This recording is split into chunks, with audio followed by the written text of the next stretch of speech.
اردو بنگالی تنازعہ کیا تھا؟ بنگالی کیا چاہتے تھے؟ کیا سقوط ڈھاکہ کی وجہ بنگالی زبان کو قومی زبان کا درجہ نہ دینا تھا؟ 14 اگست 1947 پاکستان کے معرض وجود میں آنے کی صرف 3 ماہ بعد ہی زبان کا مسئلہ پیدا ہو گیا تھا۔ بنگالی دعویٰ کرتے تھے کہ ہماری آبادی مغربی پاکستان سے زیادہ ہے، اس لیے قومی زبان بنگالی ہی ہوگا۔ ادھر قائد-اعظم اور مشرقی پاکستان کے دیگر قائدین بضد تھے کہ اردو ہی قومی زبان رہے گا، کیونکہ اردو نہ تو مغربی پاکستان کے کسی علاقے کا زبان ہے نہ مغربی پاکستان کے، اس لیے اردو قومی زبان ہی رہے گا۔ نہ تو یہ مشرقی پاکستان کے کسی علاقے کا زبان ہے نہ مغربی پاکستان کی، اس لیے اردو قومی زبان ہی رہے گا۔ 10 دسمبر 1947 کو زبان کے مسئلے پر ڈھاکہ کے اسکولوں، کالجوں کے طلباء نے صوبائی سکریٹریٹ کے سامنے بنگالی زبان کو قومی زبان قرار دینے کے حق میں مظاہرہ کیا۔ یہ پہلا احتجاج لسانی فسادات کا آغاز تھا جس نے پاکستان کی وحدت میں پہلی دراڑ ڈال دی تھی۔ قیامی پاکستان کے حق میں ووٹ ڈالنے والے بنگالی اپنی زبان کے متعلق بہت حساس تھے۔ بنگالی قوم کسی قسم کی سمجھوتہ کرنے کو تیار نہیں تھے۔ 21 مارچ 1948 کو قائد-اعظم نے ڈھاکہ میں بطور گورنر جنرل اکلوتے دورے میں مشرقی پاکستان میں ایک جلسے سے خطاب میں واضح کر دیا تھا کہ اردو ہی صرف اور صرف قومی زبان ہوگا۔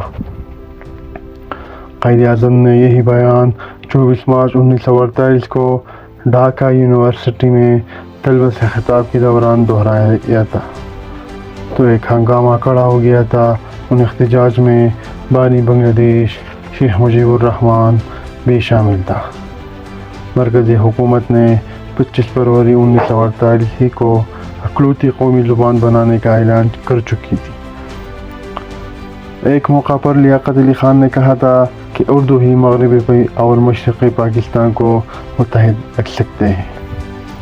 مولوی فضل الحق، جس نے 23 مارچ 1947 کا قرارداد پاکستان پیش کیا تھا، نے قائد-اعظم پر بہت تنقید کی۔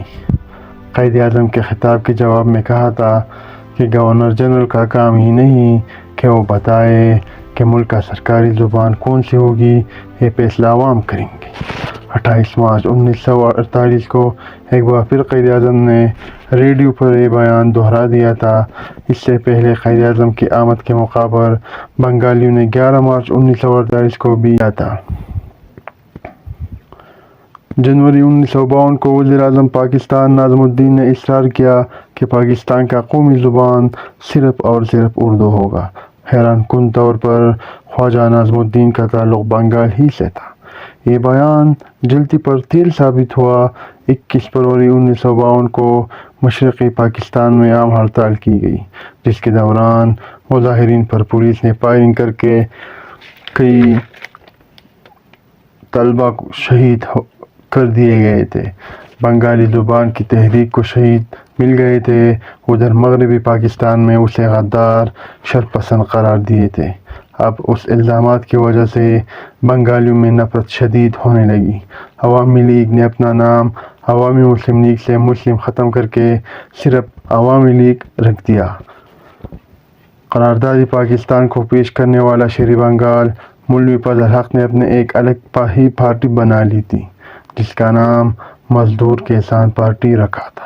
بنگالی زبان کی تحریک کو اس وقت فیصلہ کن کامیابی ملی جب 19 اپریل 1954 کو وزیر اعظم پاکستان، جو بنگال سے تعلق رکھتے تھے، جس کا نام محمد علی بوگرا تھا، اس کے کابینہ نے یہ فیصلہ کیا تھا کہ اردو کے ساتھ بنگالی پاکستان کی دوسری قومی زبان ہوگی۔ اس فیصلے پر بطور احتجاج مولوی عبدالحق کی قیادت میں کراچی میں ایک بڑا احتجاج ہوا تھا۔ کہا جاتا ہے کہ مولوی عبدالحق کا یہ احتجاج غیر دانشمندانہ فیصلہ تھا۔